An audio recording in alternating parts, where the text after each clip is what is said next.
Bonsoir à tous. Donc on est très heureux d'accueillir Jean-Luc Vernat. Voilà, moi j'ai rencontré Jean-Luc Vernat en 2000, il ne le sait pas. Mais moi, je me rappelle.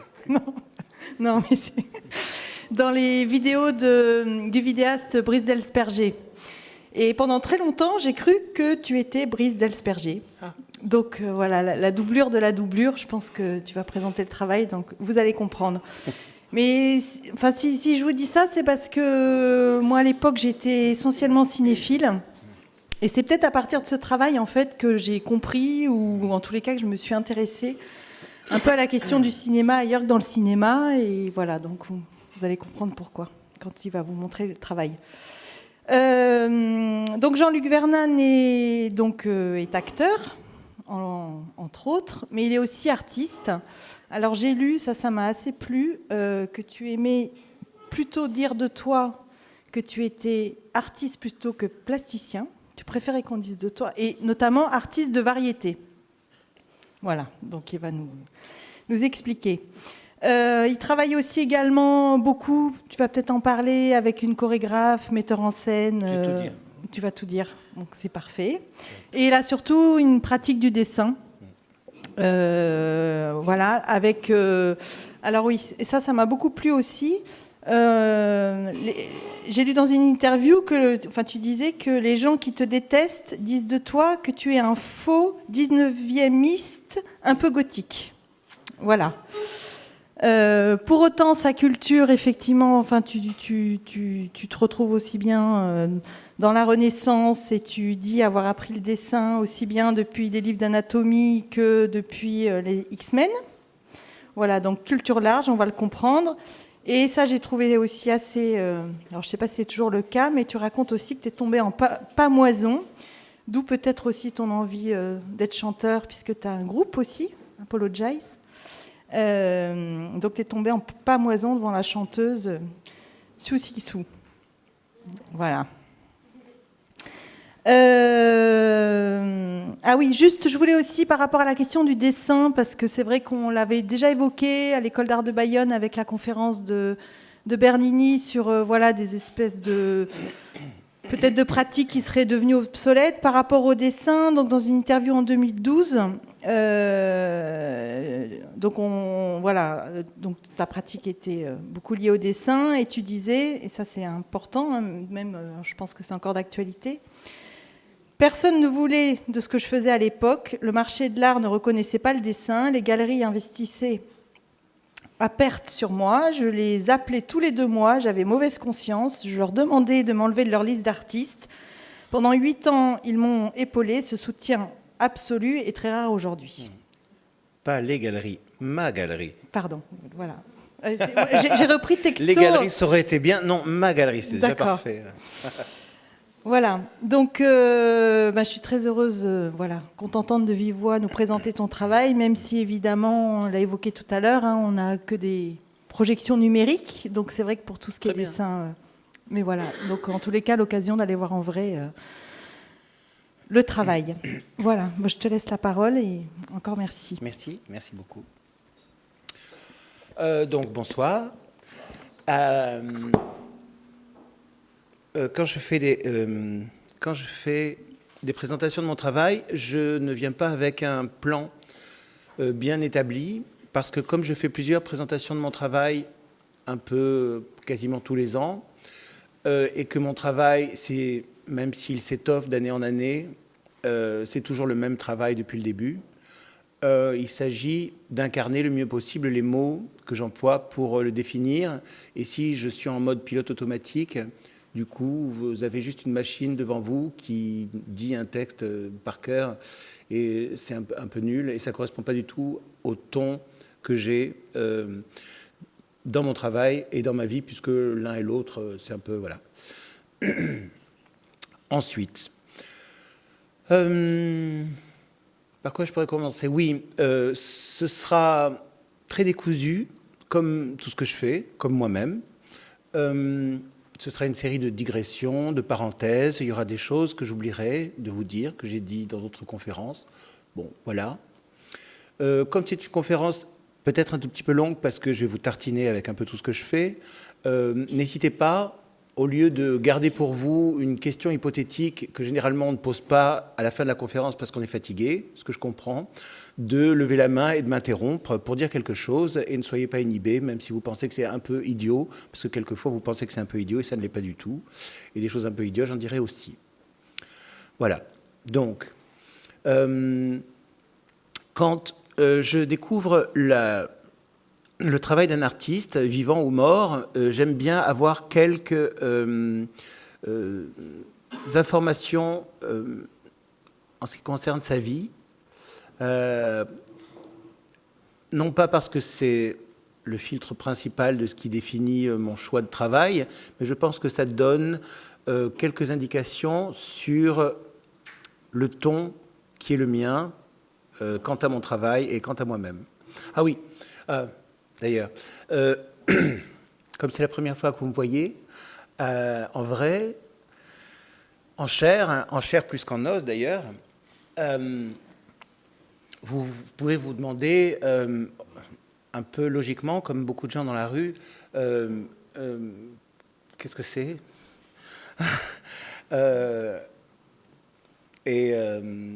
donc, une chose très importante, c'est que à partir de l'adolescence, j'ai décidé une fois pour toutes que la pitrerie était le seul remède pour arriver à essayer de faire glisser le mieux possible l'horreur totale qu'était ce cadeau de la vie, merci, avec son lot de morts, de maladies, de déchéances physiques, le naufrage du vieillissement, même si ça ne me concerne pas, etc.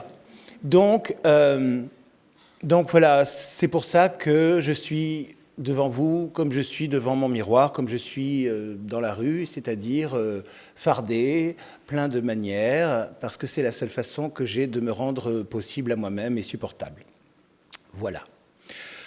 Donc je suis issu d'une famille pas riche, du sud-est de la France, qui est un endroit assez gangréné par pas mal de choses, donc d'une famille à droite de la droite, très travaillée par la religion, sans culture, avec plutôt beaucoup de préjugés par rapport à la culture, très homophobe. J'ai subi un training catholique assez lourd, puisque j'ai fait tout ce qu'on doit faire quand on est un jeune enfant catholique, jusqu'à avoir servi la messe. Et puis, 2 ans après avoir dit que j'en avais assez, j'ai été prostituée de 15 à 21 ans, ce qui m'a permis de développer d'abord une lecture de classe, de la société, et aussi de mettre en doute tout ce qu'on m'avait appris jusqu'alors, puisque la plupart de mes clients étaient les aimables pères de famille que j'amenais à l'Eucharistie quelques années plus tôt. Donc j'ai commencé à me dire, tiens, c'est drôle. Voilà. C'est drôle et en même temps, c'est pas drôle. Alors autant en rire. Ensuite, quand le choix de la post-adolescence est venu en me disant qu'est-ce que je vais faire, est-ce que je vais travailler comme travailleur sexuel toute ma vie, c'est un travail très difficile quand on le fait avec son cœur, enfin son cœur entre autres. C'est un travail très abrasif. Et est-ce que je vais faire de la pornographie? Ça ne me disait rien. Et donc j'ai fait la somme de mes talents, enfin de mes autres talents. Et en fait, comme beaucoup d'enfants uniques qui sont dans des familles à problème, j'avais une pratique de dessin qui me permettait de m'enfermer dans une bulle. Et puis même quand j'étais parce que bon, je suis parti de chez moi pour être prostituée, mais j'étais aussi punk, et puis post-punk, et puis new wave. Et donc je dessinais sur les blousons de mes camarades, je faisais des trucs dans des fanzines, etc. Donc j'avais toujours eu une pratique du dessin. Une pratique d'ailleurs qui me prenait beaucoup de temps et beaucoup de passion, puisque en autodidacte, j'ai appris l'anatomie, la morpho, dans un livre que j'avais volé à ma prof d'histoire de l'art du lycée, qui s'appelait Anatomie artistique de l'homme. Et le titre, donc ce titre-là, Anatomie artistique de l'homme, Ça a toujours été une sorte de mantra pour me tenir, puisque je n'ai pas eu la chance de naître dans un corps qui me plaisait. C'était un corps, ça l'est toujours d'ailleurs, même si ça l'est moins, un corps à problème, un corps difficile à tenir. Et donc cette anatomie artistique de l'homme me permettait d'avoir une sorte de rêve de beauté, ou en tout cas d'harmonie. Parce que la beauté, voilà, ma beauté en tout cas. Donc je suis rentré dans l'école où j'ai enseigné après, qui était la Villa Arson, qui à l'époque était une très bonne école. Une école, bah oui, comme quoi les choses ne sont pas éternelles. Et donc je suis rentré en fait sur un malentendu, parce que moi je rêvais, je n'avais aucune culture de l'art contemporain, sauf ce que m'avaient dit mes parents, c'est-à-dire c'est n'importe quoi, un gosse de 8 ans peut faire la même chose, enfin, etc. Et donc, je suis allé à la Villa Arson parce que c'était juste dans la ville où j'étais. Et j'y suis allé avec des grandes anatomies très 19e, à la pierre noire, sur Kraft, avec des rehauts de blanc, avec un peu de morpho, etc. Mais comme j'étais, à l'époque, puisque j'étais très aviné et très drogué, j'habitais dans un corps très très gros, j'avais des grands cheveux très hauts et un grand maquillage très lourd et des résilles sur les bras. Je ressemblais un peu à la fille de Divine, on va dire. Donc du coup, je crois que l'écart entre ce que je montrais et ce que j'étais leur a dit que bon, peut-être ça allait être quelque chose, et c'est tant mieux d'ailleurs. Donc je suis rentré là-bas et j'ai eu mon diplôme en peinture. J'étais un très mauvais peintre, ce qui ne m'a pas empêché d'avoir un diplôme avec mention, mais heureusement, je n'ai pas continué dans cette voie, parce que, enfin, j'avais abandonné le dessin sur place parce que je n'étais pas d'accord avec l'enseignement du dessin qu'on me donnait.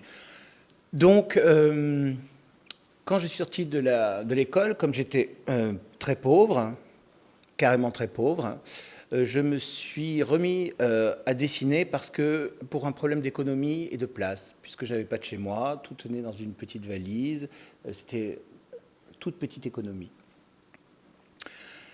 Donc, toutes mes pratiques différentes que je vais vous développer, en fait, bon, là, je vous fais passer des dessins petit à petit pour que vous n'ayez pas juste ma gueule en train de parler, quoi. C'est un pape nazi que j'aime bien.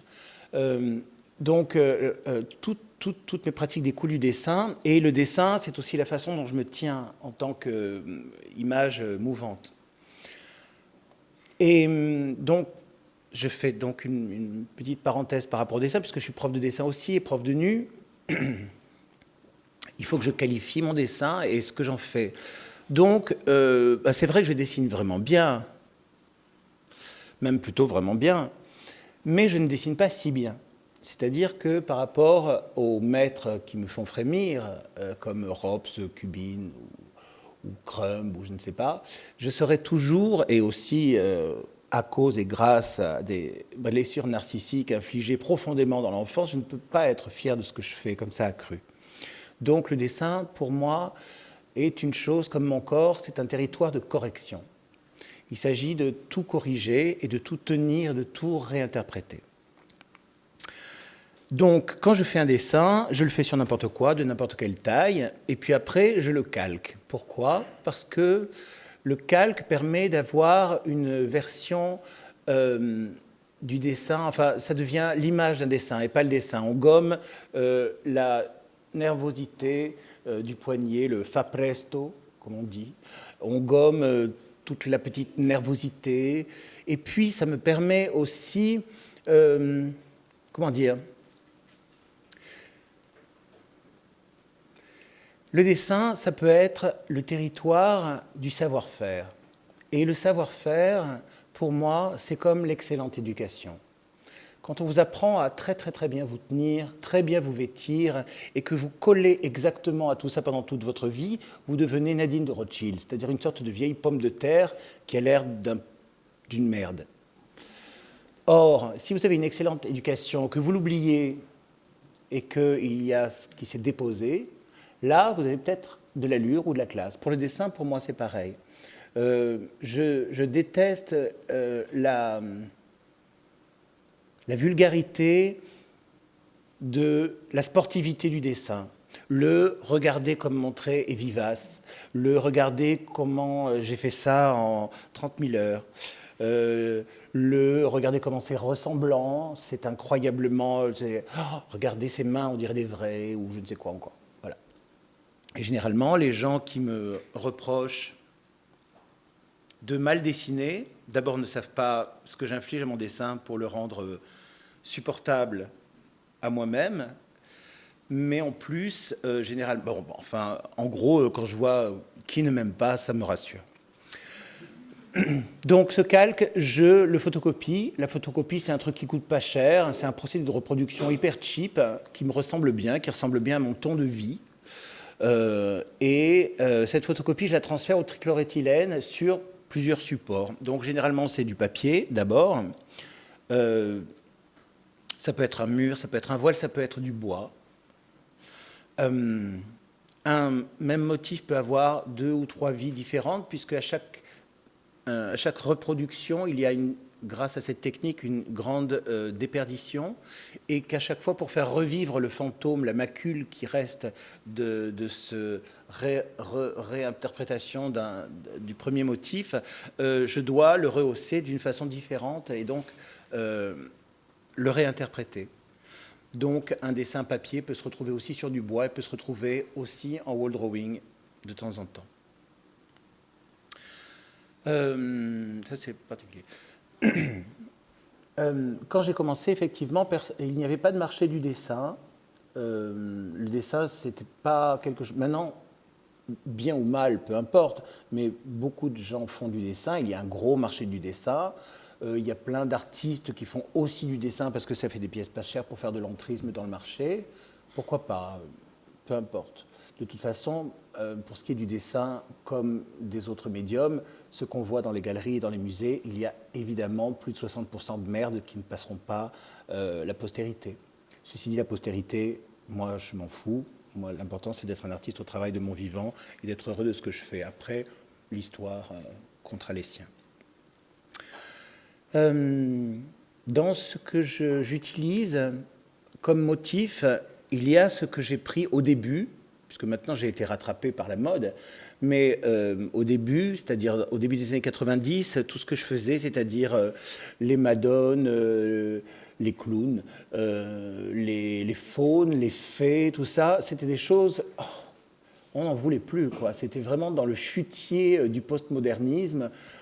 C'était vraiment des choses qui étaient usées, ressassées. Et moi, c'est ce qui me plaît. Ce qui me plaît, c'est de prendre des choses qui n'ont plus lieu d'être encore et encore réinterprétées, soi-disant, de les exhumer, de les refarder et de leur faire exécuter une nouvelle petite danse pour voir si elles ont quelque chose à dire encore aux gens, à l'époque, et si ça peut traverser le temps. Moi, je ne tiens pas à avoir un dessin...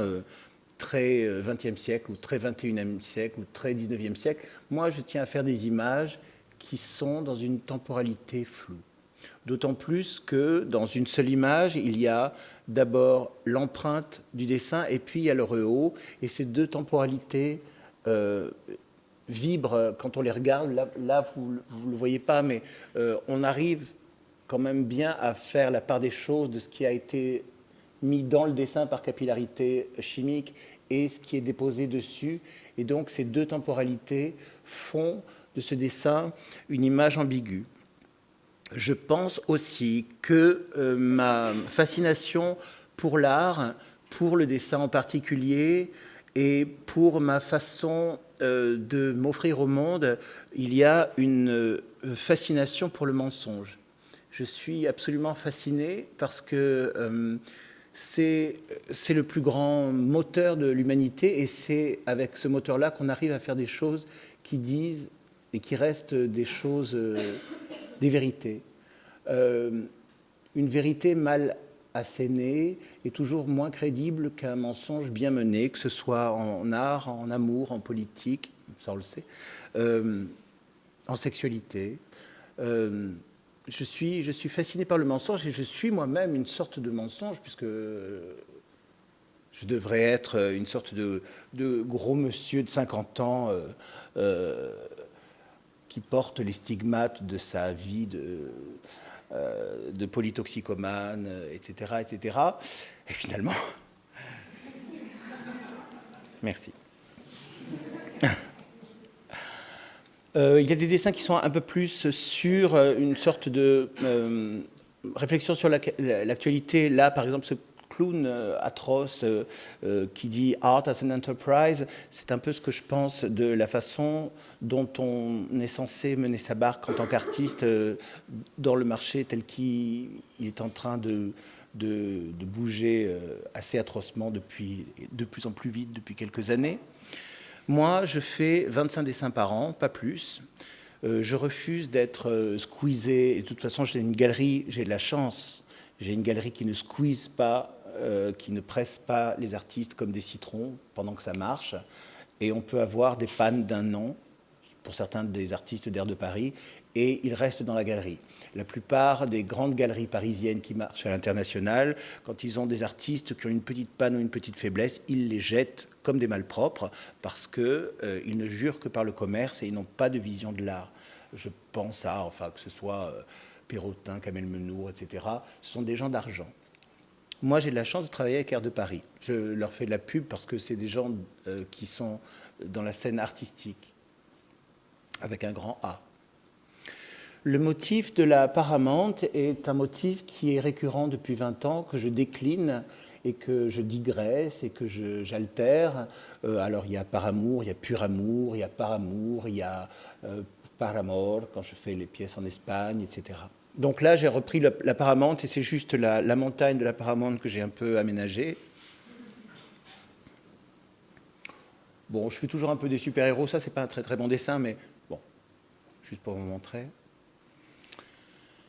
Qu'est-ce que je pourrais encore vous dire de mon dessin? Je fais la plupart de mes transferts sur du papier jauni de récupération, parce que c'est un papier qui est comme moi, qui a déjà beaucoup vécu, parce que c'est un papier qui est en train de mourir, comme nous tous, puisque c'est un papier qui est en train d'être victime de son acidité, qui a perdu sa blancheur, et qui vieillit comme la plupart des humeurs humaines, comme la salive, la lymphe, la sueur, dans ces ambrés qui sont extrêmement humains.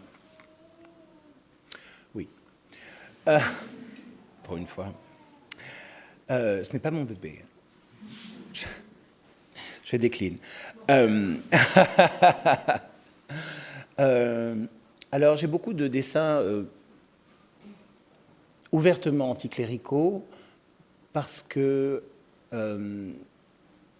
la violence des idéologies religieuses me heurte au plus haut point, d'autant plus maintenant, là, depuis quelques années, où toutes les religions commencent à monter au créneau.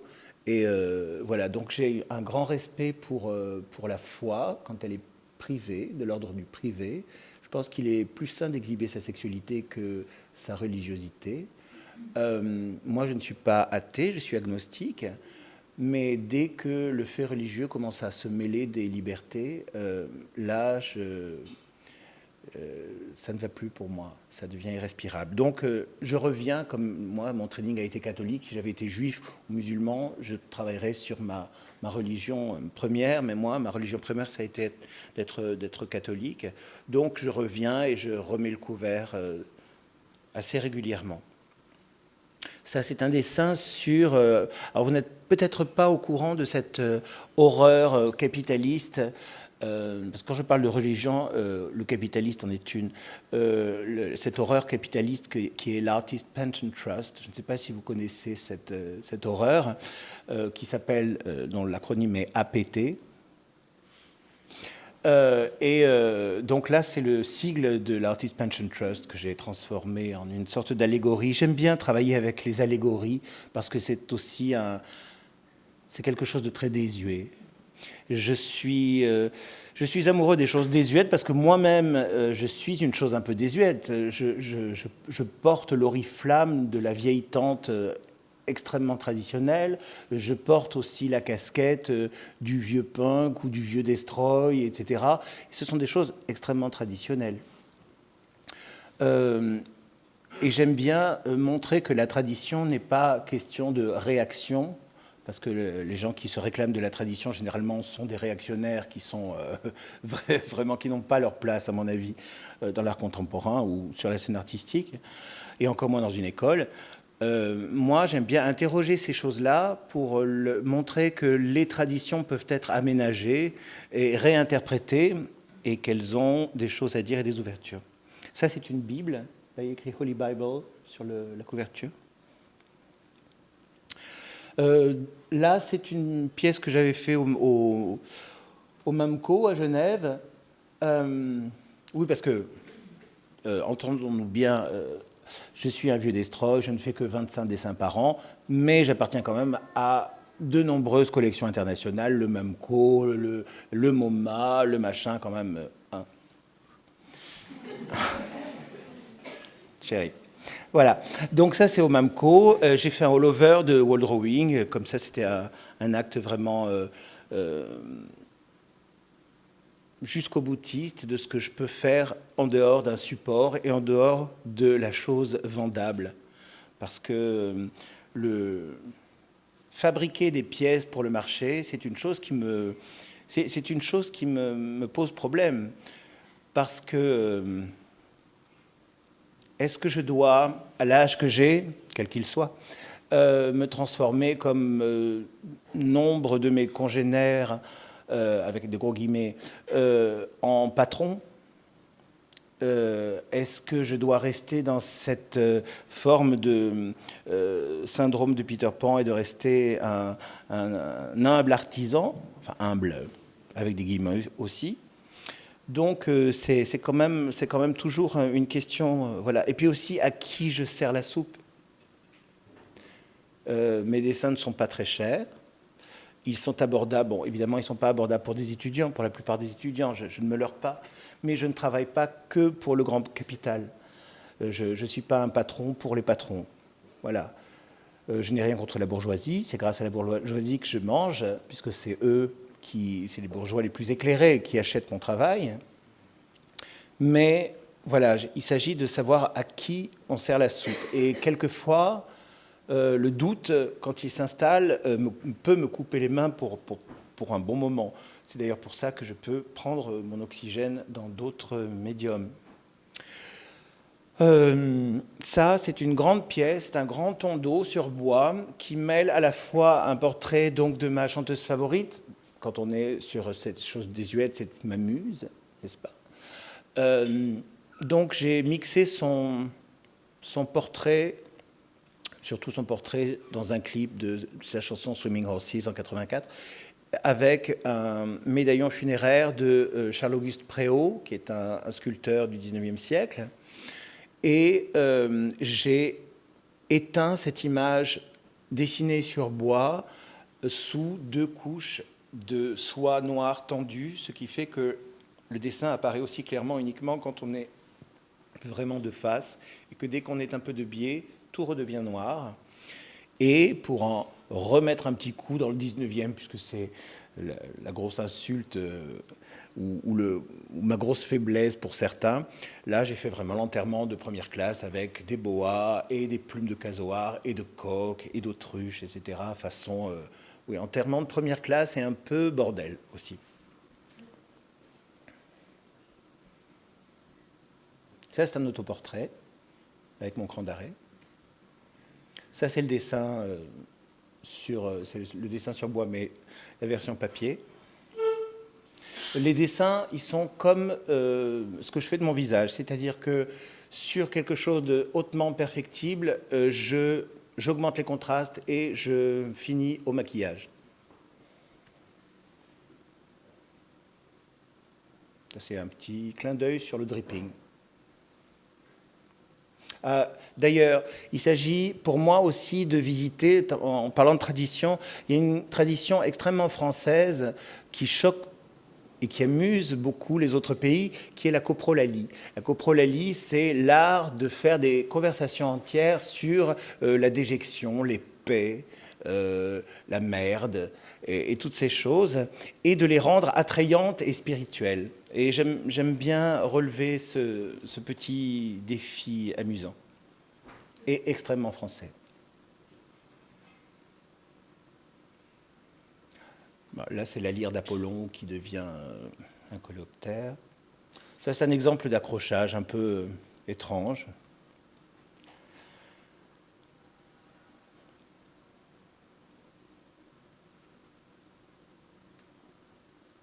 C'est un portrait de ma main droite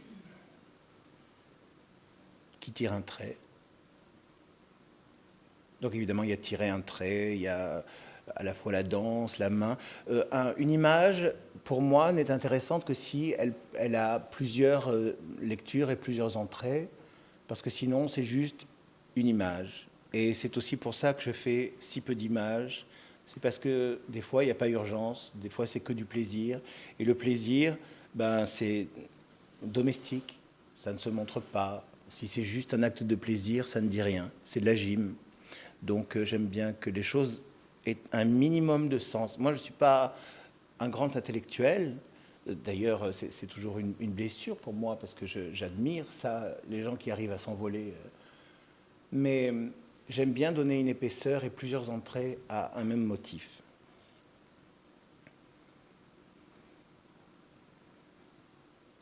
Puis dans les macules, on peut lire des fantômes. Il y a l'art de la tâche, des souvenirs de Victor Hugo.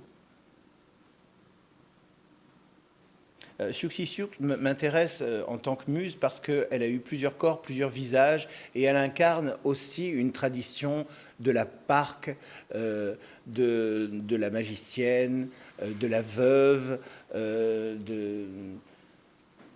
Voilà, c'est quand même une figure terrible de la femme, une figure noire qui traverse aussi toute l'histoire de l'art. Je m'attache beaucoup à l'histoire de l'art. J'aime bien réinterpréter l'histoire de l'art.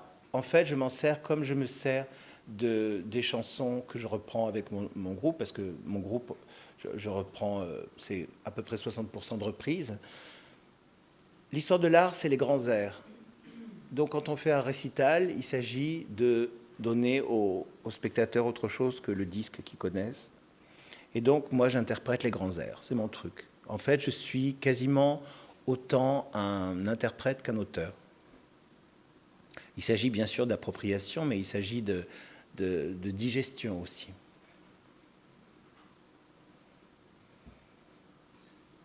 Ça, c'est pratique d'atelier. Donc, quelquefois, ça, c'est une sorte de pudding que je fais avec les restes.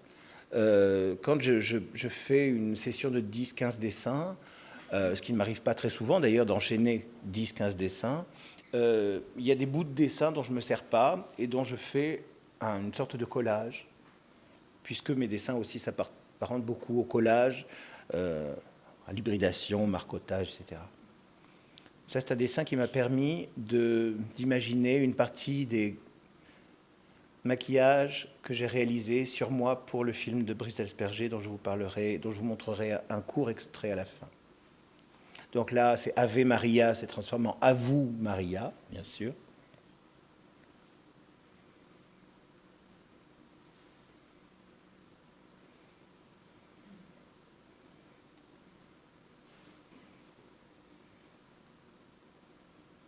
Ah oui, autre chose. Vous ne l'avez peut-être pas remarqué, mais je suis homosexuel. Si. Et en fait, il y a une chose très importante pour moi, qui est de ne surtout pas faire de l'art homosexuel. Parce que, quel qu'il soit, l'art communautaire, ce n'est pas de l'art pour moi, c'est de la communication. Et les femmes qui parlent de la féminitude, les noirs qui parlent de leur négritude, les pédés qui parlent de leur péditude et les gouines qui parlent de leur gouinitude, je trouve ça mort dans l'œuf. Ça avait une importance, ça a eu une importance, il y a quelques grands artistes qui ont pointé ces choses-là à un moment où c'était vraiment complètement enterré et complètement caché. Mais maintenant, Je pense que le combat, car il y a toujours un combat à mener, quel qu'il soit, doit se faire avec plus de dilution dans la société. Je mets toujours un point d'honneur à dessiner toujours ce genre d'homme très beau pour moi, mince et musclé, délié, mais aussi des gens en problème de poids, et aussi des très belles femmes, et aussi des moins belles femmes, ou aussi des femmes à la beauté un petit peu plus fragile, et des grosses personnes, et des bébés, et des nègres. Je parle de nègres dans le sens vraiment le plus noble du terme. Je parle de la négritude. Et des handicapés, et etc., etc.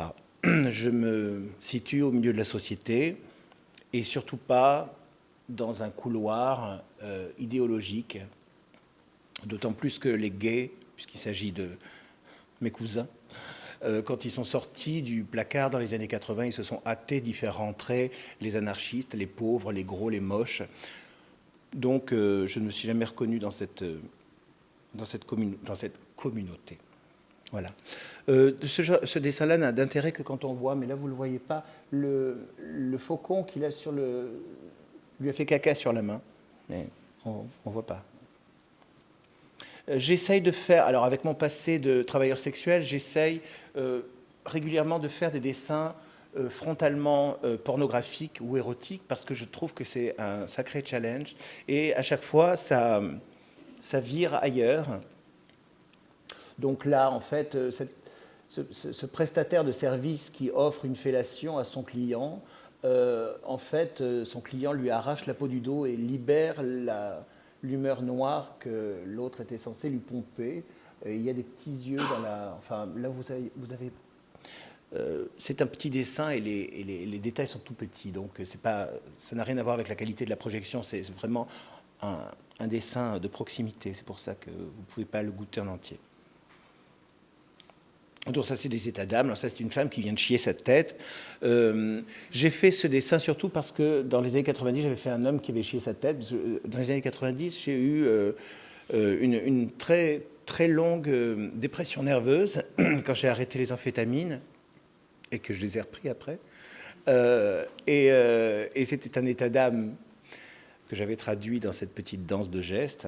Et 15 ans après, je me suis dit que c'était très sexiste d'en avoir fait que la version masculine, donc j'ai fait cette femme. Ça, c'est un dessin qui s'appelle « Le Patriote ». Je réinterprète, ça c'est vraiment une réinterprétation. C'est une affiche de la sécession viennoise que j'ai transformée, que j'ai adaptée et dont j'ai fait une histoire personnelle. Dans la qualité des noirs, il y a des choses assez fines qui se passent. Hein. C'est pas juste un...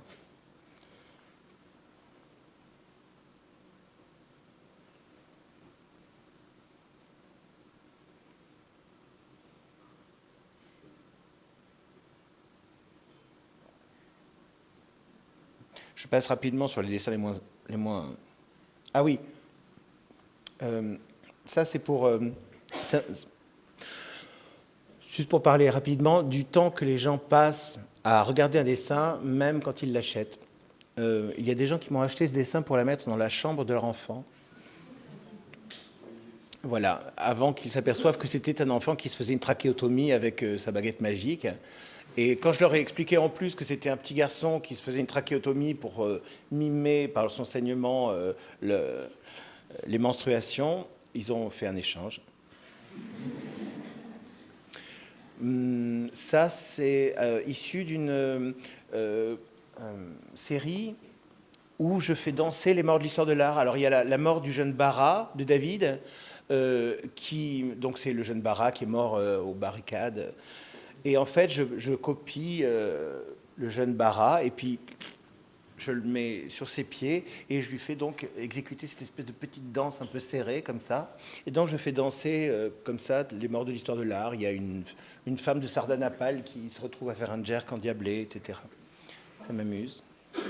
Puis c'est le côté, justement, post-mortem de la chose. C'est-à-dire que, oui, à un moment, c'est des choses qui sont entendues, David, bon, c'est au musée, c'est refroidi, on voit ça dans les livres d'histoire, mais en fait, on peut prendre encore de la joie dans ces motifs et du sens. Ça, ce serait une bonne introduction à mes photos, puisqu'il s'agit, ça s'appelle cet éternel petit problème, de cet ange très bien en chair, avec des gros sabots et des toutes petites ailes qui essayent de décoller du sol à grand-peine. Donc évidemment, c'est le couvercle baudelairien, mais c'est évidemment par rapport à cette génétique contraire qui voudrait m'enfermer dans un corps que je ne désire pas. Voilà.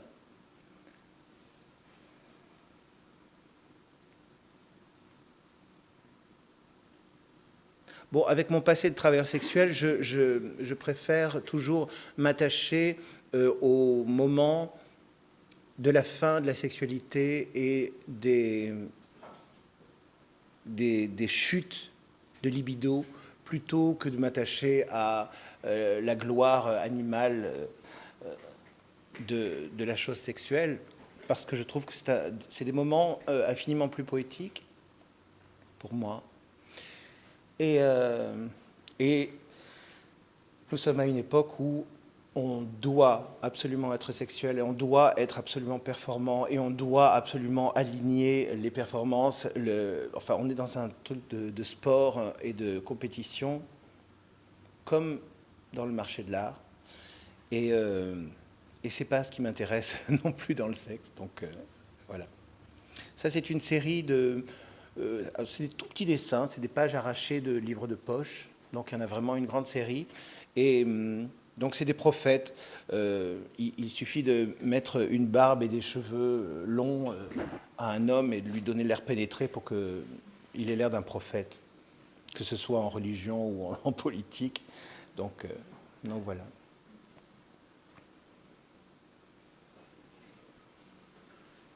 Ça aussi, par exemple, c'est une... Évidemment, il y a les vanités, mais cette fracture du crâne ornée d'une perle et ce cierge éteint, c'est vraiment c'est clairement des sexes, une vulve. Le véronal, ce mot qui contient les lettres de mon nom, enfin là c'est un autoportrait en taches. Et le véronal, c'était le barbiturique qu'utilisaient les comédiennes hollywoodiennes des années 30 pour passer l'arme à gauche. C'est ça qui m'a amusé. Donc il y a des Wonder Woman transsexuels, ça c'est un peu littéral, mais il n'y a pas de petit plaisir.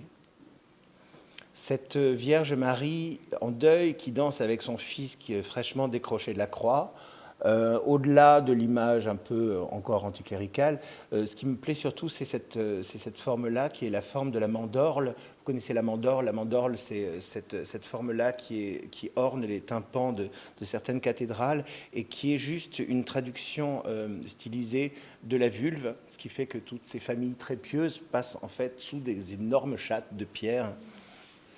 Et j'aime ça.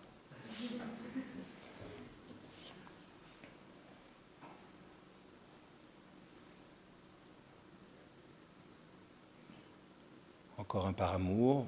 J'en ai fait pas mal en 20 ans, donc je ne vais pas tous vous les asséner.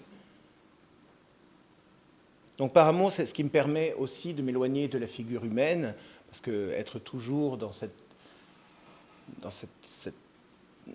obligation du corps qui est la mienne en tant qu'être vivant, quelquefois j'ai besoin de m'échapper sur d'autres paysages. Et puis c'est aussi, évidemment, c'est toutes les saisons de l'amour, donc quelquefois c'est... La montagne devient un volcan éteint, quelquefois ça fleurit, quelquefois c'est des bourrasques, quelquefois, etc. Ça, c'est un ange mal né, évidemment, puisqu'il a les ailes qui lui sont poussées devant. Mais ce qui est le plus intéressant, je pense que c'est... s'il y a quelque chose d'intéressant pour moi, en tout cas dans ce dessin, c'est plus ce greffon, enfin ce qui n'est pas encore un greffon que j'ai fait après en greffon, cet index qui mime le talon haut, et qui dit surtout c'est de là que je parle. Comme j'ai eu à la fois la chance et la malchance d'avoir une mère qui est une véritable ordure, je peux visiter les maternités, ce motif de la maternité, comme on présente depuis le début de l'histoire de l'art, en lui donnant un ton là où on arrache le sein nourricier, ou que sais-je encore. Je suis poursuivi, c'est un gris-gris, hein, par cette étoile que j'ai tatouée maintenant sur quasiment tout le corps et dont j'orne mes dessins. Et l'étoile, c'est la chose magique, c'est aussi la chose de l'enfance, entre autres. Je pourrais faire un chapitre sur l'étoile. Et un des côtés de mon travail, c'est évidemment l'étoile contre la croix. Et là, cette fée, que je pense travestie, puisque vu l'épaisseur de ses clavicules, pisse sur le cierge de cette Vierge et lui décroche sa couronne avec sa baguette magique. C'est encore un autoportrait, d'après une phrase de Dennis Cooper, qui est celui qui signe les livrets de Gisèle Vienne, qui est la chorégraphe qui m'emploie en tant que danseur.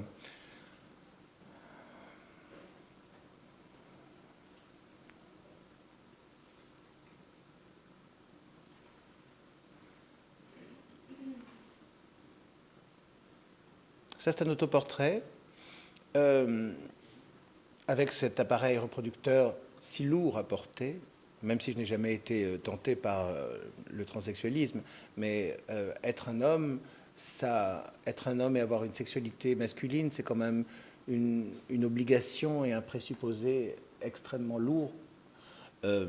Et voilà. Et comme c'est un chien rasé, ce qui est assez drôle, c'est qu'il y a écrit shave et que la plupart des gens, et même la personne qui a acheté le dessin, croyait qu'il y avait écrit shame.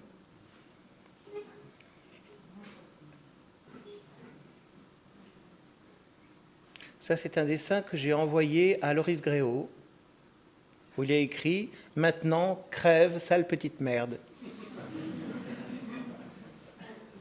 Une dédicace. Le visage de Elvis Presley, quand on lui met un foulard, ça devient une Madone assez facilement. C'est ce qui m'a amusé ici. Bon, il y a des passages de la Bible que je réinterprète d'une façon assez drôle. Là, c'est un dessin qui s'appelle « Moins 69 », où les gens qui devraient être affairés à faire ce qu'ils font, finalement, se livrent à des petites digressions pour faire passer le temps.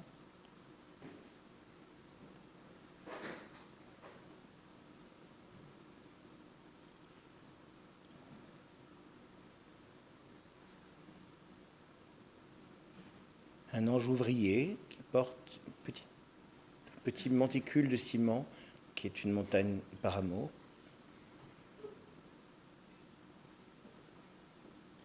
Bon, celui-là qui est assez illisible de toute façon parce que là il y a un homme qui sort d'une sorte de matrice de jambes de femme, mais bon, là c'est difficile de... Ça, c'est la réinterprétation d'une photo célèbre du mouvement punk où il y a Jordan Hicks, Chrissy Hind et, comment s'appelle-t-elle, cette couturière anglaise, Vivienne Westwood, qui posaient avec les lettres du mot sexe peintes en rouge sur leurs fesses, sexe étant le nom de la première boutique de Malcolm McLaren et Vivienne Westwood sur King's Road, où les punks venaient s'achalander en affutio pervers. Et j'en ai fait donc un dessin qui s'appelle Park Avenue, avec toujours, ça fait un peu libé, hein, ce genre de jeu de mots un peu facile. Donc ce sont les trois parcs. Bon, vous connaissez les parcs, celles qui filent, celles qui tissent et celles qui coupent le fil de la vie, et qui ont tatoué sur leur cul tout l'alphabet, sauf les lettres du mot sexe. Et là, évidemment, je parle de ma sexualité, puisque même si... heureusement, j'ai goûté aux femmes, j'ai finalement choisi les hommes, et que donc, sur leur cul, j'ai tout lu, sauf le sexe. Ça, c'est un autoportrait. C'est un cheval de trait qui essaye de ressembler à un pur sang arabe en portant un corset, qui est un dessin effectivement assez drôle et finalement d'une grande tristesse. Le petit oiseau mort sur le dos, c'est aussi un motif qui me poursuit depuis longtemps. C'est un emprunt aux vanités, mais c'est aussi, il y a, et là on retend ce lien entre haute et basse, enfin entre culture savante et culture populaire. Phantom of Paradise de Brian De Palma, c'est le mythe de Faust, mais en rock opéra, et le diable est un patron de maison de disques qui s'appelle Death Record, et le sigle de la Death Record, c'est ce petit oiseau mort sur le dos. Ça, c'est une fée, sans doute transsexuelle, qui, post-mortem, réassemble un phallus avec un petit vol de mythe.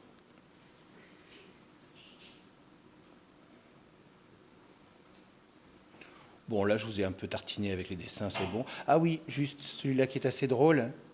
Rosa Mystica, donc la Vierge, voyant son fils décloué, se mit à verser des larmes de sang qui, quand elles ont touché le sol, se sont transformées en rose rouge. Mais bien sûr. Et donc, voilà, là, j'ai préféré parler des menstruations de Marie, parce que quand même... Ça, c'est un dessin sur voile, donc c'est un grand dessin qui tient au mur par des crans d'arrêt.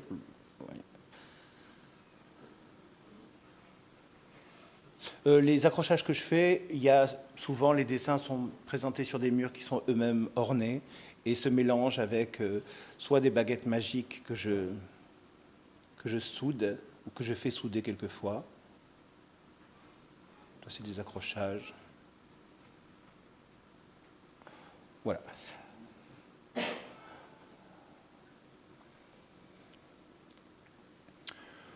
Je vous passe rapidement sur les digressions sur bois que je fais, les interprétations sur bois que je fais, parce que c'est du dessin. Je vais vous parler du dessin et d'autres choses. C'est pas la peine non plus que je vous prenne toute la soirée avec le cul qui grignote sur un tabouret. Donc tac, voilà. Donc celui-là, vous l'avez vu. Il est un peu mieux. Oh bof, oui, je vais dire, il est un peu mieux photographié, vous ne voyez pas. Là, vous le voyez mieux. Là, c'est un dessin qui disparaît sous deux couches de... C'est un grand dessin sur bois qui disparaît sous deux couches de soie, couleur chair, comme de la lingerie.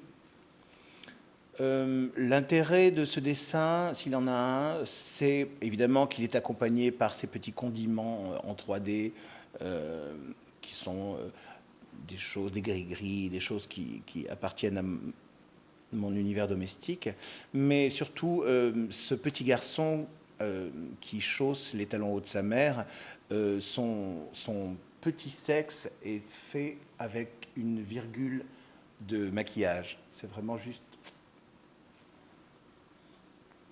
Ça, c'est une mort un peu buto, vous voyez pas très bien, ça c'est un par amour. Ça, ce signe-là, c'est à la fois évidemment deux doigts qui s'enfoncent dans la surface du tableau par un orifice ou par je ne sais quoi, et aussi quelque chose de satanique, mais aussi ce qu'on fait dans les concerts de rock, et aussi en langage sourd-muet anglais, c'est I love you, I love you. Et au-dessus, il y a toute une partie de ma vie, mes anciens perfectos, dont certains sont signés par des rockstars, et mes perruques, et mes plugs anal, et mes cock rings, etc. Ça, c'est un grand par amour, très grand. Ça, c'est un encore plus grand. Alors, ce qui est drôle et qui est assez triste, c'est que pendant 20 ans, j'ai croisé un mec que j'aime bien, qui s'appelle Eric Troncy, qui avait toujours ce même gimmick quand il me voyait. Il me disait « Ah bonjour Jean-Luc Vernet, mais pourquoi des dessins aussi petits ?» Ça me faisait rire, et puis ça m'a moins fait rire, et puis à la fin, ça m'emmerdait vraiment très fort. Et puis un jour, j'ai fait cette pièce-là, ce gros diptyque en bois, avec tout ce que j'avais en fait sur ma table de nuit, c'est-à-dire toutes mes têtes de mort et les machins, etc. Et je suis rentré dans la collection du musée d'art moderne et contemporain de la ville de Paris. Et je me suis dit, ah ben voilà. Triste réalité. Triste réalité.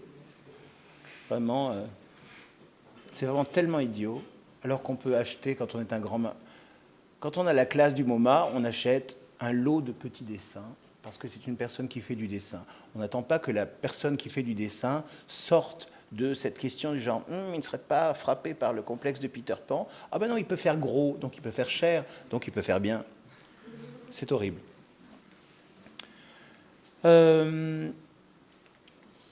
Alors, les photos.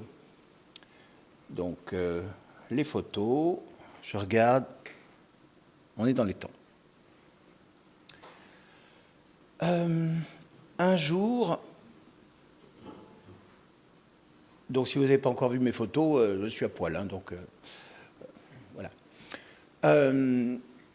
D'ailleurs, ce qui m'a bien plu la dernière fois, vous connaissez comment il s'appelle cet idiot, Jean-François Copé. Quand il a commencé à donner la main aux Jours de colère et aux autres Ludovine de la Rochère et je ne sais qui, a attaqué un livre qui s'appelait Tous à poil, en disant que c'était clairement sexuel, etc. Et puis après, il a fait un pas en arrière quand il a vu qu'il était vraiment, vraiment trop con. Et il a dit un truc finalement très juste, qui en disait long sur son endoctrinement et son idéologie à lui, mais qui en disait vraiment long sur la nudité. Il a dit, la nudité, c'est marxiste. Et j'ai trouvé ça juste merveilleux. Et je me suis dit, ben oui, la nudité, c'est marxiste, sans tous ces oripeaux qui donnent plus ou moins un ton ou une époque. On est tous les mêmes animaux, potentiellement magnifiques. Et donc la nudité, c'est toujours un combat à mener dans le lieu de l'art contemporain. Un peu tristement d'ailleurs, parce que normalement, au XXIe siècle, les choses devraient être entendues. Mais il se trouve que la nudité frontale, et en plus masculine, c'est un truc qui passe pas, qui passe très très mal. Je suis un exhibitionniste, etc., etc. Ce qui me fait... C'est vrai, ceci dit, c'est vrai, je suis un exhibitionniste. Mais l'art n'est pas le lieu de mon exhibition sexuelle. Alors, un jour, en 1999, on m'a proposé de faire une expo en ligne, c'est-à-dire un rendez-vous en webcam avec des internautes. Je n'avais pas d'ordinateur, je ne connaissais pas Internet. J'ai dit oui. Et je me suis dit, merde, alors, voilà. Donc j'ai commencé à voir les différents projets des différents artistes en me disant, oui, ça c'est marrant, c'est pas mal, ça c'est très con, ça c'est nul. Et puis je me suis dit, qu'est-ce que je vais faire Je vais peut-être faire un cours de dessin. Alors j'imagine le paperboard avec un cours de dessin. Je me suis dit, non, ça va faire un peu l'île aux enfants, un peu gribouille, ou je sais pas. Qu'est-ce que je vais faire Et là je me suis dit, ah oui, en fait non. Comme en cours de dessin, j'utilise des corps nus, et bien cette fois-ci, c'est moi qui vais faire le modèle. Puisqu'en plus, en 99, je venais de récupérer mon corps après un énième naufrage, puisque j'ai eu quand même plusieurs corps différents dans ma vie. Et je me suis dit, donc je vais poser 5 minutes pour des pauses courtes. Et puis là, je me suis dit, oh là, quelle horreur, c'est gay. Genre le truc, en 99, j'avais quel âge ? J'étais plus jeune. Et je me suis dit, bah voilà, évidemment, l'artiste se montre nu en disant, regardez, mon ventre est plat, on voit mes abdos, j'ai des deltoïdes, j'ai un pénis absolument magnifique et tatoué, j'ai les seins percés, voilà, j'ai du maquillage, je peux me délier devant la caméra, etc. Et je me suis dit, c'est gay, c'est horrible. Genre, c'est le truc, c'est l'écueil total. Donc j'ai commencé à réfléchir. Et puis... je me suis dit, bon, l'histoire de l'art, moi, c'est mon refuge. Quand j'ai pas d'idée, je me dis, bon, peut-être, je sais pas, peut-être ça va me faire un peu comme les boules de neige, ça va me faire un peu comme ça. Et je suis tombé sur une statuette de la 18e dynastie, une statuette en terre cuite de la 18e dynastie égyptienne de la reine Karomama, que je ne connaissais pas. En plus, moi, l'art égyptien, ça n'a jamais été ma tasse de thé. Enfin, jusque-là, parce qu'en fait, après... Et en fait, cette femme penchée... qui tenait quelque chose qu'elle n'avait plus dans les mains parce que ça avait disparu dans les fouilles, avait exactement la même position que ma chanteuse préférée dans un concert que j'avais vu, en introduction d'une chanson dont je me rappelais, en tenant ces deux espèces d'arceaux à grelots comme ça. Et là, je me suis dit, the perfect match. Et j'ai trouvé 50 occurrences qui ont fait 50 poses utiles pour le dessin. Et après, restez avec nous. Et après, j'en ai fait des pièces, j'en ai fait des photos. Et là, par exemple, ça, c'est entre histoire de la photo et histoire du rock. Donc là, c'est les Big News de Newton. Et en même temps, il y a, je crois qu'il y a Siouxsie Sioux, il y a Patti Smith, il y a Henry Rollins et il y a Luxe intérieur des Cramps. Là, c'est les dernières. C'est celles que j'ai fait il y a 2 ans, avec le corps que j'avais il y a 2 ans, c'est-à-dire avant les stéroïdes et avant le coach et la nutritionniste. Parce que le vieillissement et la trithérapie qui donne... parce que vous savez que les malades du sida, dont je suis, ont un syndrome absolument parfait, avec un nom qui en dit long, qui s'appelle la lipodystrophie. C'est merveilleux. C'est-à-dire que déjà, quand on est peut-être... on a tendance à prendre un peu de poids, ben là, ça va juste 10 fois plus vite et ça se met dans des endroits... vraiment pas bien. Donc là, maintenant, c'est coach, machin, des piqûres, un peu de chirurgie, un peu de machin, c'est de la correction. Hein. Donc là, c'est des poses. Je n'ai plus j'ai plus le détail en tête, hein.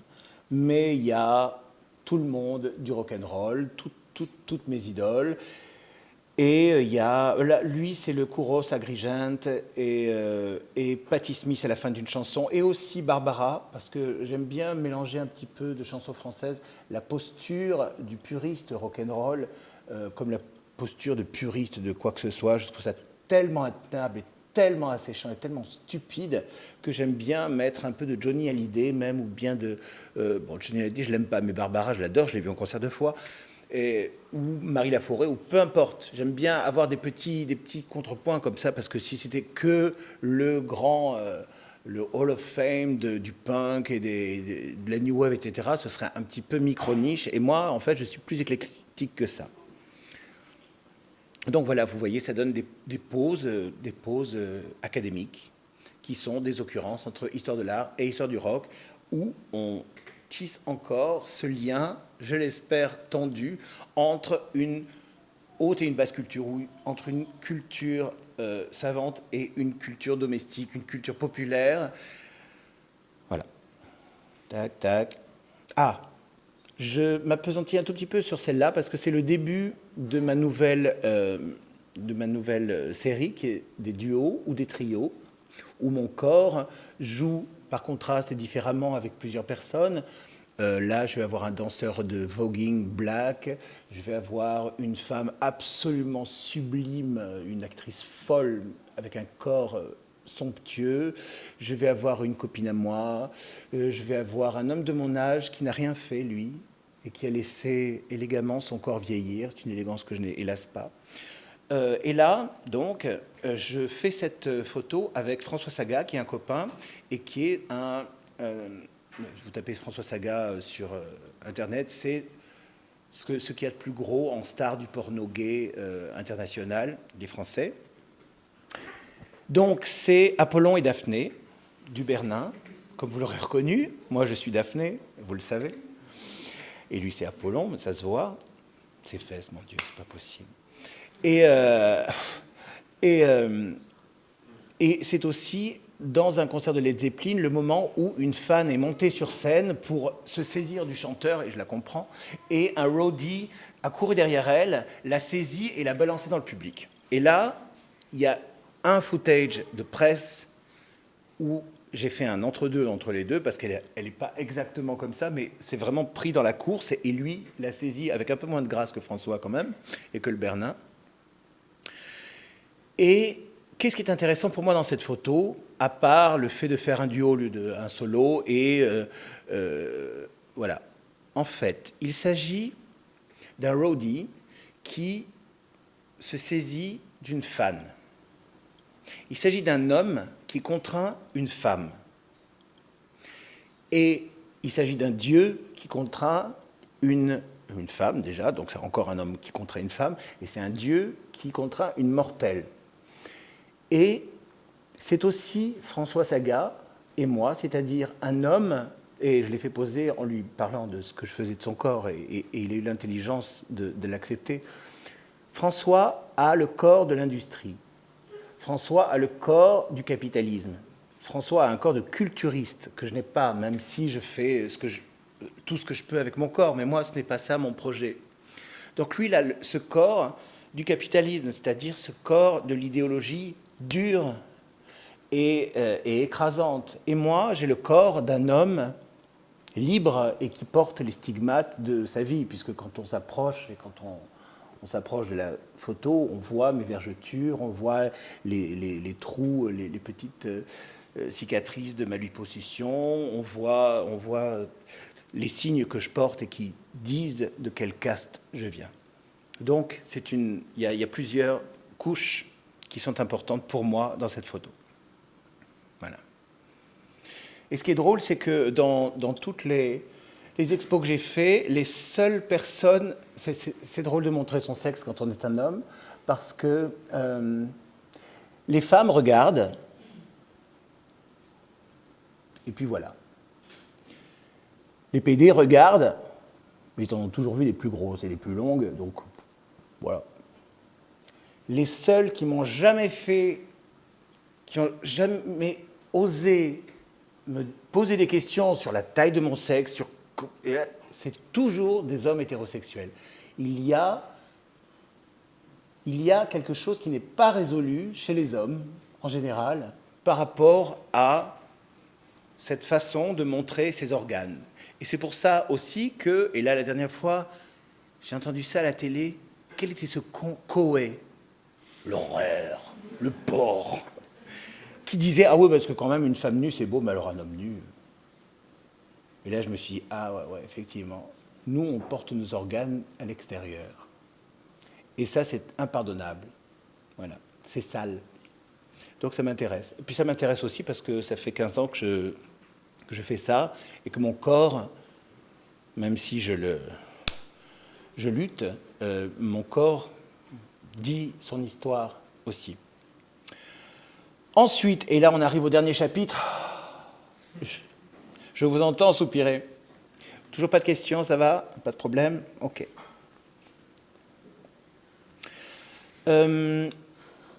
Il y a donc là je vais vous montrer des photos, mais en fait à la fin je vais vous montrer 3 extraits de films, un extrait de concert, et là pendant les photos je vous parle, et ce sera bon, après vous aurez des questions si vous y tenez.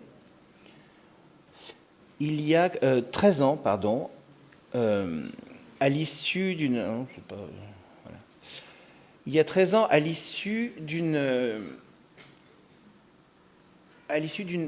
conférence comme celle-là, il y a une jeune fille qui est venue, une jeune fille qui m'avait servi de modèle nu pour le workshop qui précédait la conférence, qui est venue à la fin et qui m'a dit « Je ne connaissais pas votre travail ».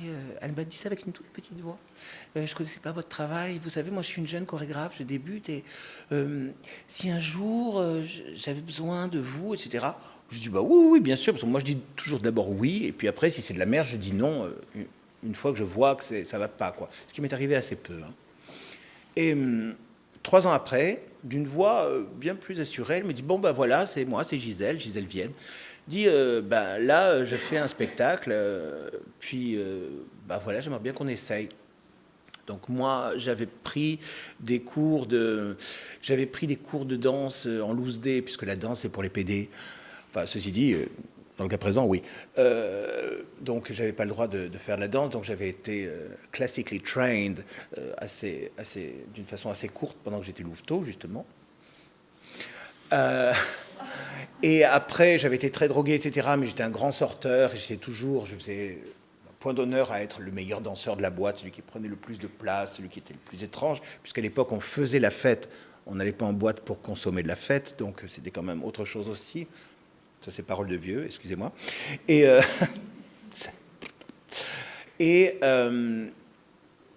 Et puis là, j'ai découvert la danse contemporaine, que je ne connaissais pas. Et là, ça fait 12 ans donc, que je suis danseur de Gisèle Vienne. Je l'ai tatoué dans mon dos, comme ma galerie, d'ailleurs, que j'ai tatoué dans le dos. Et donc, là, on prépare le Sacre du Printemps pour l'Opéra de Munich. Et je signe aussi les masques qui seront sur scène. Et donc, avec elle, j'ai tourné dans l'Europe entière, dans les plus grands théâtres, genre même le Festival d'Avignon, en IN, etc. Machin, genre, incroyable. Et je découvre et je me fais à la fois une nouvelle corde à mon arc, en toute humilité, parce qu'en plus, dans la troupe, on a une ancienne de Pina Bausch qui s'appelle Anja Rodgakamp et qui nous donne des cours de danse. Et je peux vous dire qu'on ne peut être que très humble, parce que c'est vraiment très, très, très difficile.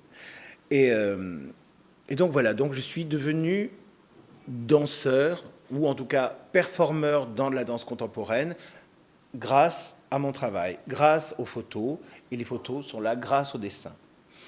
En même temps, sur scène, je donne une petite partie de mes poses d'histoire de l'art, je refais une petite scène de geste d'un des films de Brice Desperger, et je me travestis un moment, et à un moment, je suis nu. Donc voilà, il y a aussi ce que j'amène comme matériau. Je ne suis pas uniquement d'autant plus à mon âge, petite quarantaine, je ne suis pas une page blanche, vous imaginez bien. Bon, ça, c'est des photos de moi en concert, donc ça, c'est, voilà. Ça, c'est pendant une répétition de spectacle, voilà. Ça aussi. Alors ça, c'est un film que j'ai fait de nuit dans un musée où je reprends les pièces qui sont au mur, et c'est l'esquisse vidéo d'un film que j'aimerais bien faire dans un grand musée parisien, mais hélas, je crois que je n'y arriverai jamais parce que je n'ai pas beaucoup le talent de trouver des subventions. Et voilà, d'ailleurs, si vous voulez être artiste, étant donné que le marché de l'art, c'est un peu comme la planète, vous êtes trop nombreux, seuls, et c'est très malheureux, les plus compétitifs, c'est horrible de dire ça, y arriveront, c'est-à-dire apprenez à faire des dossiers, apprenez à serrer les mains. Parce que moi, j'arrive avec mon ton de vie, je suis arrivé, et encore très lentement par rapport à une moyenne, où j'en suis, c'est-à-dire pas finalement si haut que ça non plus, parce que j'ai commencé au XXe siècle. Pour vous, c'est pas la même chose. Voilà. Ah, et aussi petite parenthèse, mesdames, n'oubliez pas qu'il faudra bec et ongles 2 fois plus que les garçons, de toute façon, puisque la plupart des gens pensent comme le vieux Basélite, que vous ne pouvez pas être de bonnes artistes puisque vous avez des ovaires et que vous faites des enfants. Voilà. Et que de toute façon, même dans la vraie vie, vous n'êtes pas payé à salaire égal et à travail égal avec les hommes. Petit quart d'heure féministe. Voilà. Donc voilà, ça c'est moi dans mes grandes heures, là, machin, ça c'est moi, ça c'est moi, ça c'est moi, ça c'est moi, ça c'est moi, ça c'est moi, ça c'est moi. Voilà. Donc, maintenant, je vais vous montrer quelques petits extraits avant vous de vous lâcher. Donc, tac. Alors, quand vous allez sur Vimeo, vous tapez Delsperger, D-E-2-L-E-S-P-E-R-G-E-R, et vous avez 3 films principaux qu'on a fait. Body Double X, le premier, celui grâce à qui on a eu notre carrière qui a fleuri tous les deux, c'est la reprise in extenso de L'importance est d'aimer d'Andrei Zulawski, où je joue tous les rôles avec la voix en lip-sync des actrices et des acteurs, Romy Schneider, Fabio Testi, Klaus Kinski, etc. Ensuite, il y a un petit qui est Body Double 16, où c'est un mash-up entre Clockwork Orange et, de Kubrick et Woman in Love de Ken Russell, où je me bats contre moi-même en fliquette et après à poil, avec un look de jeu vidéo Zarbi. Et là, je vais vous montrer des tout petits extraits du dernier film qu'on a fait ensemble, parce que... Alors, vous pensiez que j'étais Brice Delsperger. Ce qui est... Oui, mais vous n'êtes pas la seule. Et le fait est que, bon, même si Brice est quelqu'un que j'adore, quand on dit ça d'abord, ça veut dire qu'on va dire le pire dessus. J'adore. Non, j'adore. Mais... Le truc, c'est que j'ai toujours été présentée comme l'actrice. Et ça me flatte. D'ailleurs, il y a un long métrage qui va sortir bientôt où je suis vraiment acteur avec ma vraie voix dans 3 scènes du film, qui est un film de Patrick Chia qui s'appelle Boys Like Us, qui va être présenté sûrement à Cannes dans Un certain regard. Yes, darling. Mais le truc, c'est que Brice, c'est son travail. Son travail, c'est de faire des remakes avec des travestis ou des transsexuels ou des hommes déguisés en filles qui font une espèce de sexe étrange, de troisième sexe un peu flou. Mais quand il travaille avec moi, je dessine les costumes, je vais acheter les costumes que je n'ai pas dessinés, je dessine les coiffures et les maquillages, je me maquille, je me coiffe. C'est-à-dire qu'à un moment, il y a un problème d'auteur. Il y a un problème de... Voilà. Le dernier film qu'on était supposé faire, c'était... c'est dommage, on le fera peut-être bien plus tard. C'est un Pasolini. Et là, je l'ai aidé à choisir les scènes qui pouvaient être ensemble, etc.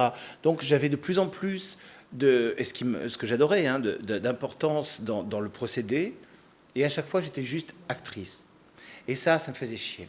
Et ce qui était un petit peu dommage aussi, c'est que le premier film, on l'a fait, et c'est ce qui fait toute la magie de ce film, je pense. Didn't he wind up all by himself? Ta gueule. On l'a fait avec 3 francs 6 sous. C'était toute petite économie, personne n'était payé, comme un Duras. Personne n'était payé, on a fait ça pour l'amour de... C'était merveilleux. Le dernier film, celui-là, en HD, avec webcam, etc., enfin steadicam, avec des locations différentes, etc., machin, j'étais moins payé que le steadicammer. Et à un moment, j'ai dit, bon, bah, ciao, quoi, voilà. Donc là, on en a parlé, on en a rigolé, et je lui ai dit, écoute, à ma prochaine chirurgie, on essaye d'en refaire un. Il m'a dit, oh oui, ce serait drôle, voilà. Donc là, je vais vous présenter quelques petits, voilà. Crying his eyes out in some place with a very bad climate. But he also had a good time first. A very good time. Are you here with anyone tonight, Alice? With my husband. Oh, how sad. But then I'm sure he's the sort of man who would not mind if we danced. What do you do, Alice? Well, yes. And a man walked out of the woods. He was the man from the hotel, the one I told you about. The naval officer. He stared at me.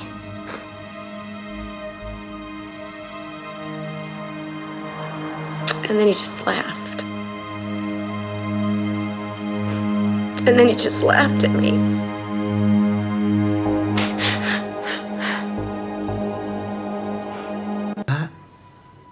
Let me see you open your eyes. There you go. Come on.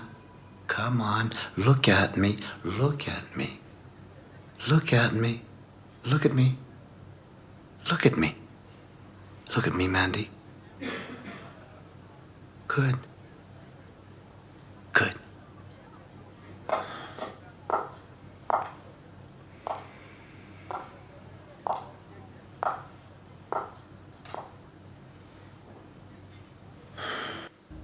Nothing more.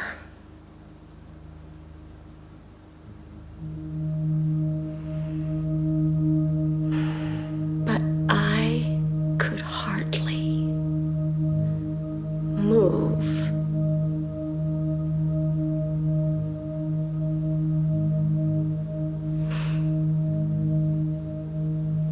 That afternoon, Helena went to the movies with her friend, and you and I J'avais 8 made kilos de plus que love. maintenant. Hein. Ne vous fiez pas à ces fesses-là, elles ne sont plus à moi. I think I've been more afraid of the way it was actually going to happen than his death itself. Have you had a chance to phone any of your relatives? I tried to call my stepmother in London, but she was out. My boyfriend Carl is making some calls, and he'll be coming over soon.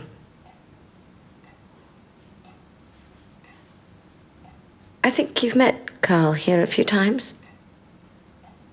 Yes, I remember him. He's a teacher, isn't he? A math professor. We're going to get married in May. That's wonderful news.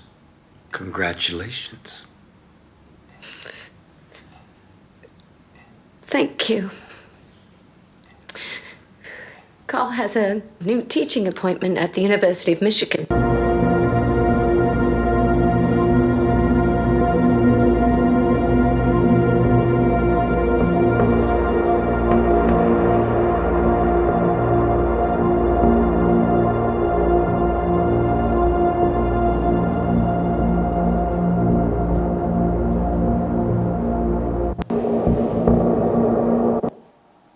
Voilà. Pour reparler quand même un peu mieux de ces films, si c'est la même personne qui fait tous les rôles, les dialogues tournent au monologue. Et donc, l'histoire prend une toute autre tournure et la faculté du spectateur, quant à s'identifier à l'un ou l'autre des personnages, là, il est obligé de diffracter complètement la chose. Ensuite, ce qui me plaît beaucoup plus, et c'est aussi pour ça que j'ai, je ne sais pas de quel côté de mon crâne, l'idéogramme Onnagata, qui est les gens du théâtre kabuki qui font les rôles de femmes, moi je le prends comme du théâtre, c'est-à-dire que les maquillages ne sont pas des maquillages de cinéma, ce sont des maquillages qui se donnent à voir comme des plâtras, vraiment des masques. Les scènes de contact avec moi-même sont faites par des doublures à qui on appose plus ou moins bien, plus ou moins finalement, mes tatouages et qui portent un masque en latex de moi. Les perruques sont clairement des perruques et les incrustations vidéo bougent et les échelles varient, ce qui fait que c'est vraiment un jeu de fantômes qui portent tous en eux leur propre espace. Donc, il ne s'agit pas d'être... C'est pas Spielberg, c'est pas un truc super léché avec des incrustations vidéo. Ça ne m'aurait pas du tout intéressé comme projet artistique. Ce qui me plaisait, c'était l'accident. C'était comme pour mes dessins. Et nous allons finir sur une chanson, parce que moi, j'aime finir sur une chanson, qui correspond d'ailleurs assez bien à ma façon de réinterpréter les choses. Donc là, il s'agit du dernier concert qu'on a fait à Beaubourg. Je vous demanderai si c'est possible de gommer le guitariste qui n'appartient plus à la troupe mentalement. Voilà. Et donc, il s'agit de Anarchy in the UK des Sex Pistols.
Connexion.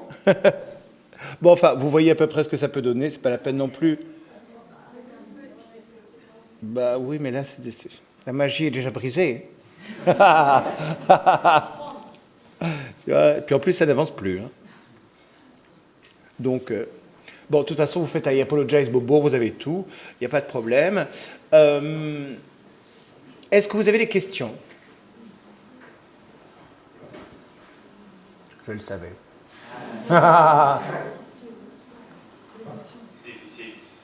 Mais oui, mais c'est pour ça que je le savais. Mais oui, genre.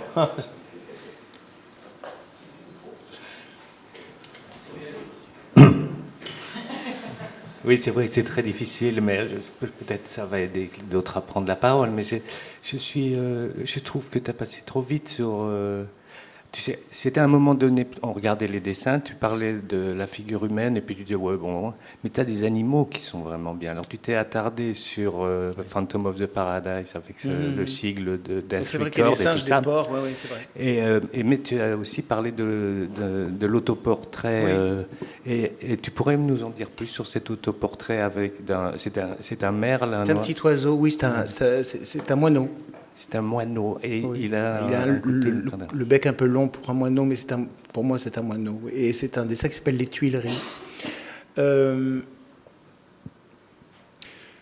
Les animaux me permettent de faire comme Ésope, ou enfin, les animaux c'est nous, comme La Fontaine.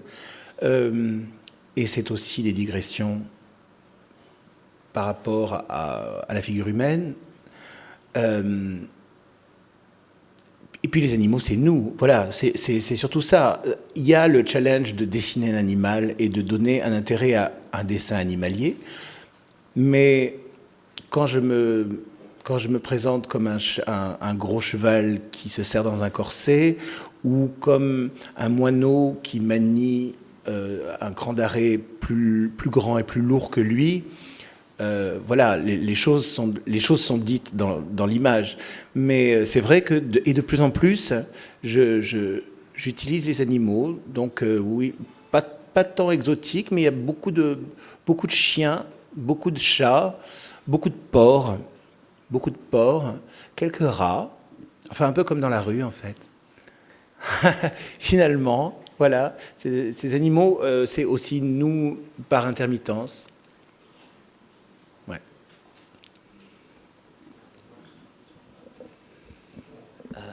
Alors, je me suis posé la question parce que quand tu parles de ton corps, on a vraiment l'impression que c'est quelque chose que limite tu subis ou que tu essayes en permanence de... Enfin, il y a un vrai détachement entre ce que tu peux être toi et le corps que tu donnes à voir et tout ça. Et du coup, je me demandais si des fois il y avait, s'il y avait eu des essais ou une envie de justement, au lieu de passer dans ton travail artistique par une représentation du corps ou une monstration du corps, s'il n'y avait pas que des essais de, je sais pas, de s'en détacher totalement, de partir complètement sur autre chose, de se libérer en quelque sorte de cette prison, quoi, je sais pas. À part les toutes petites récréations que je m'octroie de paysages ou d'animaux, le corps restera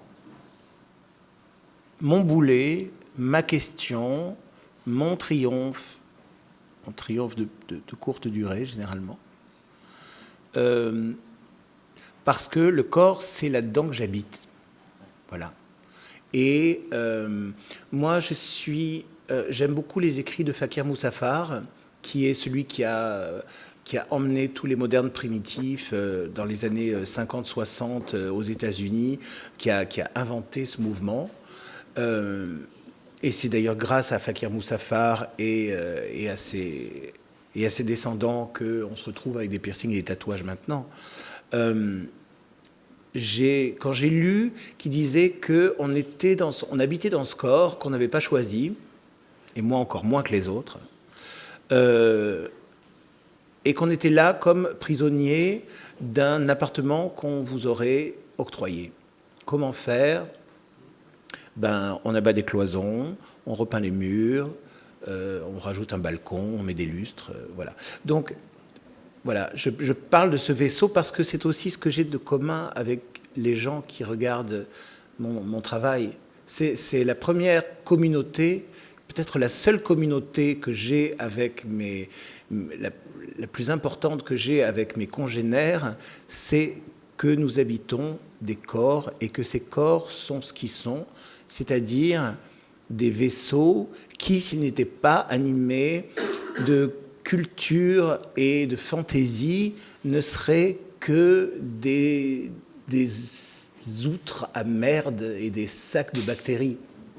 Donc, la chose à réenchanter d'urgence, en général, c'est le corps. Et c'est à cause du corps que tout va mal aussi, parce que généralement, ce sont des hommes qui gouvernent. Or, les hommes, c'est la testostérone. La testostérone, qu'est-ce que c'est? La testostérone, c'est l'hormone de la prédation. J'en sais quelque chose, puisque là, je m'en injecte des masses. Et je peux vous dire que ça change beaucoup le comportement. Nous sommes victimes de nos hormones, nous sommes victimes de notre chimie. On vient de voir dans le secteur médical que le deuxième cerveau du corps, c'était l'estomac et le tube digestif, et que tout ce qui se passait là-dedans influait sur la pensée elle-même. Donc le truc, c'est que voilà, on est cet animal-là, et cet animal-là, ça peut être à la fois ce qui nous perd et ce qu'on peut transcender. Voilà. Et c'est mon paysage. Voilà. Et quant à mon propre corps, oui, c'est un champ de bataille, c'est sûr, mais c'est tout l'intérêt de la chose aussi. Les gens qui font profession corporelle avec facilité ne m'intéressent pas. François Sagat est un homme de petite taille qui souffrait de rachitisme et qui s'est créé une cuirasse.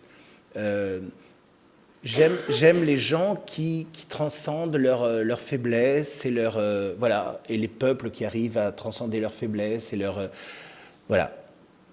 Le corps, c'est ma première question. C'est pas pour rien que j'ai commencé à être prostituée. C'est que ma première valeur, ça a été mon corps, et c'était la première chose qui m'a permis de m'émanciper à mon milieu, au bain politique et idéologique. C'est mon corps. Et c'est mon corps le premier outil de mon travail artistique. Quand je dessine, comme j'ai pas la chance d'avoir tout le temps un modèle nu, moi, mon homme, il habite à Genève, et j'ai très peu d'amants.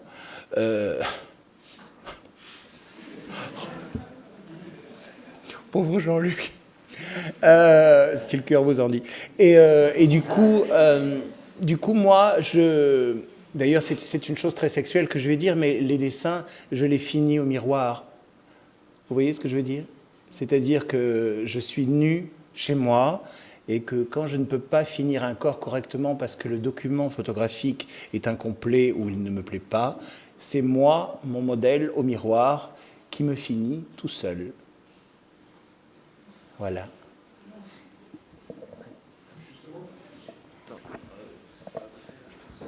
Justement, pour rebondir sur cette idée de réflexion, je voulais savoir s'il y avait eu un enjeu au niveau de l'inversion et de la symétrie du transfert. Est-ce que ça offrait un nouveau regard sur le travail, sur le dessin? Est-ce que tu l'as utilisé? Alors, je l'ai utilisé. En fait, c'est le truc de l'autre côté du miroir. C'est voilà. C'est passer à travers le teint du miroir. Très vite, l'idée m'a suffi. Mais j'arrive à lire mes différentes addictions. Là, je suis pour l'instant uniquement accro à la testostérone, et un peu à la cigarette. Mais depuis 5 ans, c'est la première fois de ma vie, depuis que j'ai 13 ans, où je ne suis pas polytoxicomane. Et en fait, j'arrive à lire dans les inversions. Il y a des dessins que je n'ai pas pris la peine de retourner avant de les retourner. Et donc, où j'étais passé de l'autre côté. Voilà. Mais ça, c'est la petite histoire domestique de mon dessin. Pour ce qui est de la relecture d'un dessin, parce qu'il est à l'envers par rapport à l'endroit, c'est la même gymnastique que de travailler les contrastes en mettant le dessin tête en bas pour voir s'il y a une circulation de lumière et de noir et de gris. Voilà.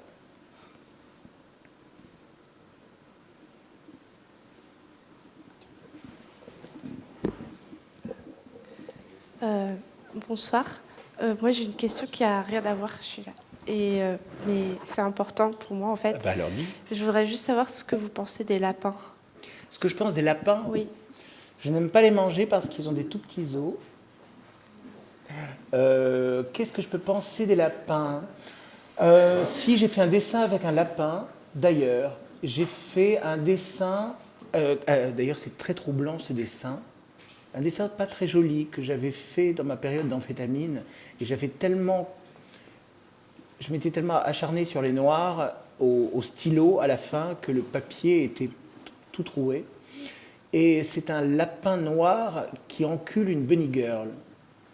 Et en fait, 3-4 ans après, j'ai vu quasiment le même dessin en symétrie qui avait été fait par Félicien Rops d'une femme nue, maigre, qui se faisait prendre par un lévrier. Ça a été le seul lapin de ma... Ça a été mon seul lapin.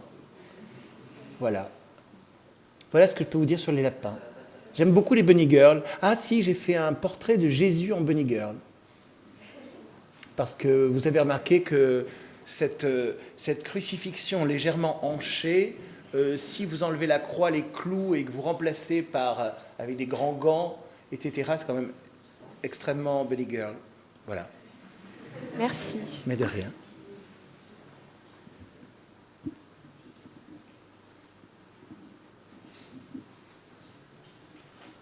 Oui. Moi, je voulais revenir sur cette notion du corps comme autre, comme champ de bataille, comme moyen de... Enfin, vraiment comme quelque chose de difficile à s'entendre avec. Pour moi, il y a... Enfin, je me pose la question s'il n'y a pas quelque chose qui est presque d'un ordre... Dans un ordre d'idées presque de la schizophrénie, de la manipulation, en fait, enfin, marionnettiste de son... Alors, ce serait le cas si je croyais en mes propres mensonges, premièrement. Ce serait le cas si je me laissais avoir par mes artifices. D'autant plus que mes expos solo depuis 20 ans s'appellent toutes « Jean-Luc Vernin, vous n'êtes pas un peu beaucoup maquillé ?» Non. Mais ce qui me plaît dans l'artifice et ce qui me plaît aussi dans ce que je fais de trituration de mes dessins et ce qui me plaît dans ce que je fais en tant qu'actrice pour Brice Delsperger, c'est que, et ce qui me plaît avec ce visage-là, c'est que qu'est-ce qui reste? C'est ça ce qui me plaît. On met des tatouages, on fait une chirurgie, on met une lentille, on met de l'eyeliner, des faux sourcils, on rase. Mais qu'est-ce qui subsiste? Ce qui subsiste, c'est ce qui est inchangeable, c'est le même. Et ce qui me plaît dans un dessin, c'est de le triturer, de l'enterrer sous des effets, parce que c'est l'essence du dessin qui survit. Et c'est la seule chose intéressante. Donc, il s'agit de rester le même à travers tout ce qu'on peut imaginer. Ça aurait un rapport avec une aura ou...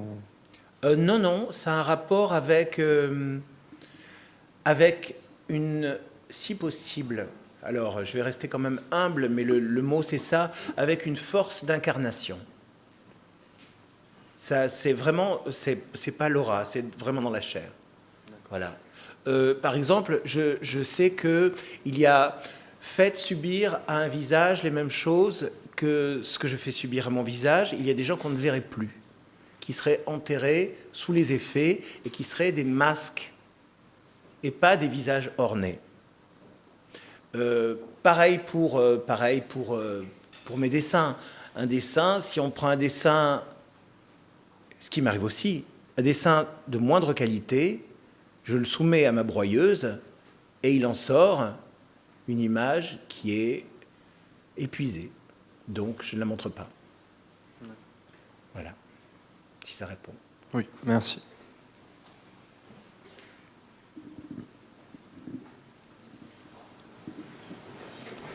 Comme ça, on n'a pas l'impression que vous pouvez vous écrouler. Mais tant mieux, j'y travaille. Non, mais il ne s'agit pas de s'écrouler. Non, surtout pas. Mais ceci dit, quand je m'écroule, ce qui m'arrive, je sors de scène. C'est juste ça. Il y a des choses qu'on n'offre pas au public et qu'on n'offre pas au miroir. Quand on passe des années en dépression, on sort peu, on ne se montre pas, on ne fréquente plus ses amis, on ne répond pas au téléphone, on n'ouvre pas sa porte. On attend de redevenir montrable, d'abord à soi et du coup aux autres, et intelligible, et compréhensible, et surtout de pouvoir travailler. Parce que c'est bien beau de pouvoir... c'est à la portée de beaucoup de gens de pouvoir faire les oiseaux et les clowns et les pitres, mais ça n'est une qualité que si ça produit quelque chose, que si c'est quelque chose qui est au travail pour une raison ou pour des raisons. Donc voilà, moi, ma qualité principale, c'est d'être un artiste qui travaille. Je pourrais travailler plus, hein, ceci dit. Mais ma qualité, c'est d'être un artiste au travail. Voilà. Et m'écrouler, oui, je m'écroule. Je m'écroule d'ailleurs assez régulièrement. Mais bon, voilà, on ne s'écroule pas devant les gens, on essaie de se tenir. D'ailleurs, je ne me tiens pas très bien. On essaie de se tenir, on essaie de...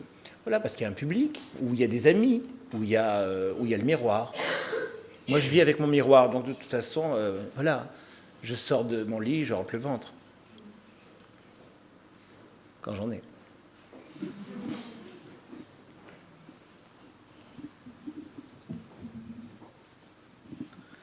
Bonsoir. Mais en fait, il y a cette question de l'incarnation qui passe par l'incorporation. Enfin, il y a la double chose, incarnation, incorporation. Et puis je pense, en vous voyant, en vous écoutant, même s'il y a une très grande distance avec la question religieuse, que vous dégagez une très grande spiritualité. Il y a quelque chose du souffle, une forme d'âme. Merci. Mais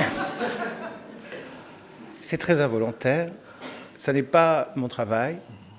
Mais tant mieux. Je pense que si, parce qu'en fait, vous vous rappelez les crânes surmodelés. C'est comme si vous aviez anticipé vous-même sur votre propre, mise au tombeau. Et mise au tombeau sculptural. Oui, mais ça, c'est commun à tous les malades du sida. Non, on n'en est pas là. Bah, il y a ce rapport. Si, c'est la question. C'est la question. On en est là, et on en est là aussi quand on est dans le processus du vieillissement avec moins d'abstraction que quand on a 25 ans et qu'on a peur d'en avoir 30. C'est juste ça. Et tout le reste n'est que la traduction de ces choses, en fait. Mais après, s'il y a cette sorte de souffle qui peut être perçu, mais c'est merci beaucoup, c'est un cadeau. Voilà. J'ai envie de dire, prenez et mangez-en tous, car ceci est mon corps, mais attention, c'est poison.